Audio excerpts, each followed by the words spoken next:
Hello there everyone and welcome, it is Niren here, and today it is time for yet another episode of our Wigan Athletic Road to Glory series on FIFA 16. This is episode number 15 of the series, and today we are finishing off the League 1 season. This will be the final episode of Season 1. Therefore, next episode we'll be moving into Season 2. We know we're going to be, of course, in the Championship, so I'm going to need you guys to suggest some players to buy in terms of, Championship quality players. In terms of moving on into the next division. So make sure you leave some comments in the comment section suggesting what players I should buy. Any position really is welcome, though we're definitely going to need a goalkeeper given Jussi Askelainen is retiring. So drop that in the comment section, all your suggestions for players to sign. But we've got 6 games today because I just thought, well, we might as well do 6 instead of 5 and then 1. That'll make a lot more sense to finish the season early. We know we're going to win the league. We know we're already promoted, so that's all fine. In the background, you're seeing the stats going into today's episode with 6 games of the season to go. We're going to be playing Swindon, Blackpool, Barnsley and Gillingham in terms of the first 4 games. 3 of those will be simmed, but we'll be playing Barnsley in terms of an actual played match. And then the final 2 games of the season are Rochdale and Walsall, and we'll be playing, of course, the final game of the season to see ourselves lift the League 1 trophy. But as you can see in the background, it's time to get into the first game, I suppose, of the episode. It's a simmed game against Swindon Town, who, despite having won all of their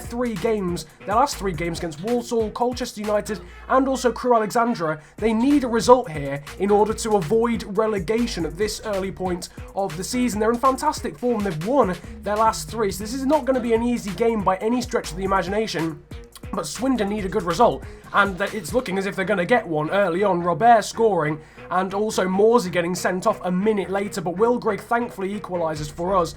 Towards the end, though, of the first half, Mikael Dooland actually picks up an injury. Hopefully it's not too long of an injury, but Robert scoring to give Swindon lead back and double his tally, but thankfully Reece James manages to equalise for us yet again, and we managed to draw the game. I don't know if that's enough for Swindon to survive. They've got a lot of games to win if they do want to survive, but we pick up a point, having been behind twice and having been down to 10 men in the first 6 minutes. So I suppose that's not a bad result. Sam Morsey, though, however, is suspended for the second game of today's episode, which is against Blackpool. This time we're at home. We're simming this one again. Again, Blackpool go into this game with a win, having beaten Millwall 2-1 going into this one. Slightly changed squad. Sutar, Jacobs, Hughes into the side, as well as Musa Mohammed as well at right back. But Robertson, actually, I don't know which Robertson that is, but he gets injured after 10 minutes. But Michael Jacobs actually gives us the lead just 5 minutes before half-time. Good time to score, obviously, before half-time. Sort of ruins the momentum of the other team. But as you can see, still winning 1-0. Blackpool not doing too well in the league, so we probably expected to win by more than 1, but we do win the game, and that's all that matters. So another 3 points and +1 to our goal difference, which is, of course, obviously always nice. Michael Jacobs there winning the game for us. So 4 points then from the first 2 games of today's episode. Not too bad at all. A draw against Swindon and then the win against Blackpool. In the background, you can see we are training Bartosz Kapuska, Donovan Daniels, Jamal Lascelles and James Bray, and that's because Mikael Dooland is injured at this point, so we can't actually train him for this particular week of training. So we've swapped him with Jamal Lascelles and James Bray for a week, but as you can see, Dooland is now back the following week, and we're going to be training him again. Neither Dooland nor Kapuska go up, apart from a few attributes. Kapuska goes up on his finishing and shot power. Dooland goes up on, I don't think, anything. But Donovan Daniels actually goes up in terms of overall. So the man who obviously saved us as a goalkeeper last episode, if you haven't seen that episode, then make sure to go and check it out. He obviously now rises to 67 overall there, the centre-back. But as you can see now, Will Grigg is the man that we're focusing on before the first played game of today's episode against Barnsley, who are second going into this game, or third, I think. And Will Grigg has been, well, he's been on fire all season. We know that. He's scored 28 goals so far. He needs only 2 more goals to reach the 30-goal mark, and we only need 2 more points to reach the 100-point mark. So a win here and a brace for Will Grigg would break both of those records. What a season it has been, especially for Will Grigg, but for the whole team generally as well. We go into this game against third-place Barnsley with the squad you can see in the background. The only major change there, I think, being Perkins coming into the side, and also Kemar Roof instead of Yannick Vilcher. And speaking of Roof, he's on the ball. He's put the ball into the box for Sam Morsey, who hits the crossbar with the header. Somehow doesn't put that on target. How he's hit the woodwork from there is beyond me. But now Will Grigg skipping past challengers, and you would have bet your house on Will Grigg scoring that, but he blazes it wide with his weak foot now. Walsall going forward, nice passing play after the mistake from Jamal Lascelles, and the sucker punch has been offered here by Barnsley, and Sam Winnall, I think, who has scored the goal. It's a poor pass there from Jamal Lascelles, trying to get it to Musa Mohammed. It didn't find its correct destination, and Mr. Sam Winnall has scored his 13th goal of the season to put us 1-0 down. But Perkins going forward, finding Sam Morsey in the box again. This time he's not denied by the woodwork. This time he's denied by the goalkeeper. Still going forward though, Perkins with the shot. It falls to Morsey. It's a massive scramble on the line, and combined the goalkeeper and defender have run it into their own net. Somehow I think the goal's still going to go to Sam Morsey after he completely scuffed it, but we are now back on level terms. We certainly deserve it, to be honest. We've been by far the better team, but look at this. Kemar Roof with incredible pace. He's run from his own half against the Barnsley defender, now unleashes a strike. He's brought down though, and that is a penalty. What a run from Kemar Roof. It does seem a little bit soft, in all honesty. The foul is from Cowgill, but it does seem a little bit soft. But Kemar Roof doing a brilliant job to single-handedly win us that penalty. Will Grigg will step up and grab his 29th goal of the league season. He's obviously scored far more than that in all competitions, but it's his 29th goal in League One now, just one goal away from hitting that 30 mark. And Will Grigg's on the ball again. He skipped past the challenge. He finds again Sam Morsey on rushing, but again Davies, the goalkeeper, is there to deny him now. Kapuska, he's been quite quiet in this game, but he's found Mikael Dooland, and again the Walsall goalkeeper with a wonderful save, this time one-handed. What a first half it's been. Now Walsall hitting the crossbar there from a cross, and thankfully at half-time it's not 2-2. A shot there, a simple save for UC Askelainen in the end at the start of the second half. But now Kemar Roof pressurising the Barnsley defender. He's forced a mistake and passed it across for Will Grigg, who gets his 30th goal of the season. Will Grigg is on fire, and Walsall's defence are terrified. For the 30th time this season, Will Grigg in the league puts us in front, or just scores a goal, not necessarily in front. Well, he did put us in front in this game, but still, he scores and doubles our lead. That is how the game ends. It is a 3-1 victory, a wonderful performance, and of course, man of the match for Will Grigg. A great rating as well for Kemar Roof, as well as Donovan Daniels, and pretty decent ratings for Morsey and Bartosz Kapuska as well. A wonderful performance. That's now 7 points out of a possible 9 in this episode. 2 wins and a draw, and we're ending the season just as we've played for the rest of the season, by absolutely dominating everyone else realistically. But as you can see in the background, James Pearce wanting a wage sort of rise.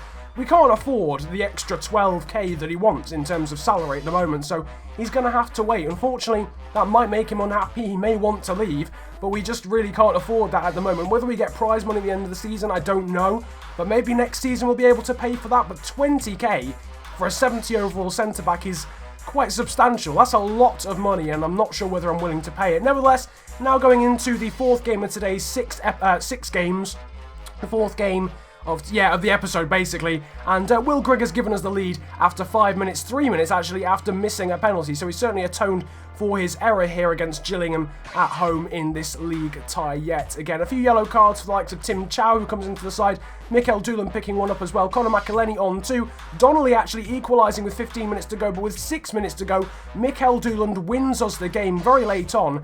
And interestingly, Gillingham actually having a man called David Kopnatski, who would have signed from Lech Poznan. We were trying to sign him at the start of the series, but Gillingham beat us to it.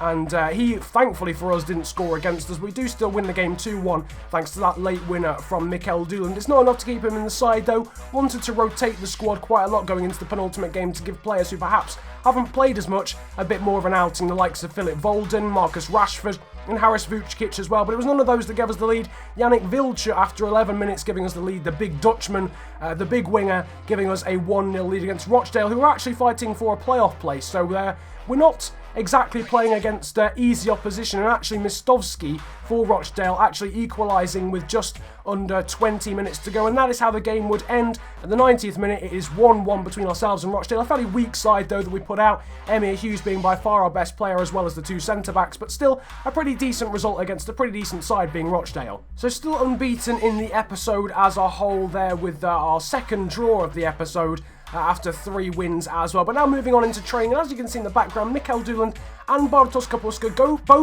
going up And overall, Kapuska up to 74 now, and Mikkel Duland up to 73. In the description, there will be a straw poll, a vote that will decide on which players should be trained in the postseason for Season 1 and also the pre-season of Season 2. There'll be about 10 options to choose from. They're all promising players according to the game, so they're all players that will actually grow naturally as well. They're all young, promising players with high potential, and you guys can vote for whichever player that you actually want to see being trained. In the background, Dino Zetterberg, Philip Volden and Jamal Lascelles being trained, and Dino Zetterberg actually going up to 62. But as I said, you can vote for who gets trained in the off-season before we start playing games again in Season 2 by looking in the description and checking out the straw poll and voting for some of your favourite promising players in this series. But nevertheless, it is now time for the final game of the episode and the final game of Season 2 against Walsall, who are a team that I think got promoted in real life. They were in the playoffs, certainly, I think. Anyway, I mean, they were fighting for promotion in real life, but they're way down in 14th going into this game.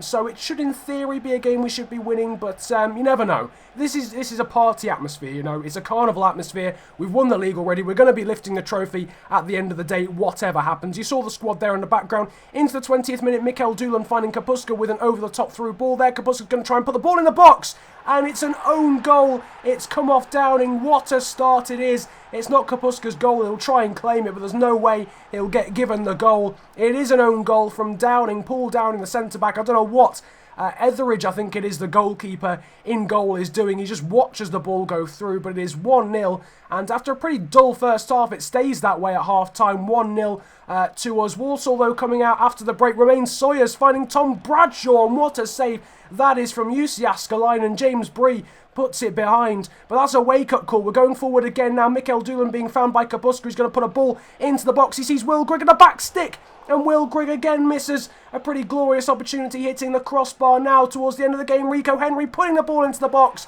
and Paul Downing, the man who scored an own goal earlier, has ruined our party to some extent.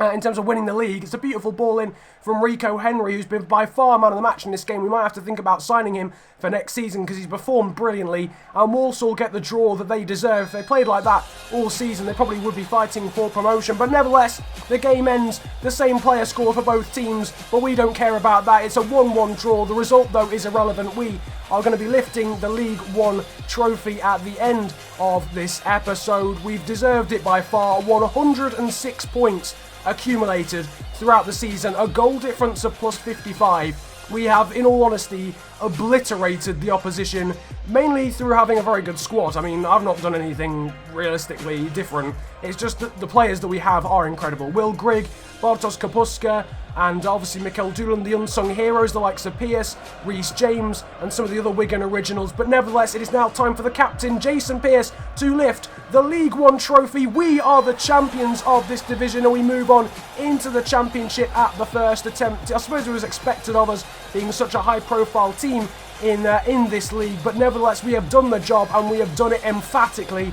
Jason Pearce lifting the League One trophy. We are promoted to the Championship as official champions, and now we're going to be trying to get to the Premier League. The road to glory, of course, continues, and the road to the Premier League continues as well. But for now, it is time to soak in the applause, as well as making the most of this epic achievement. Nevertheless, if you have enjoyed this episode and the season as a whole, feel free to the likes button, subscribe if you're new around here as well, and comment about enjoying the video too, as well as leaving your suggestions for players to buy for Season 2, and voting for the training player or who gets trained in the straw poll in the description. But it's been a pleasure ranting to you guys today. Have a good day, enjoy yourselves, and I'll leave you with the celebrations.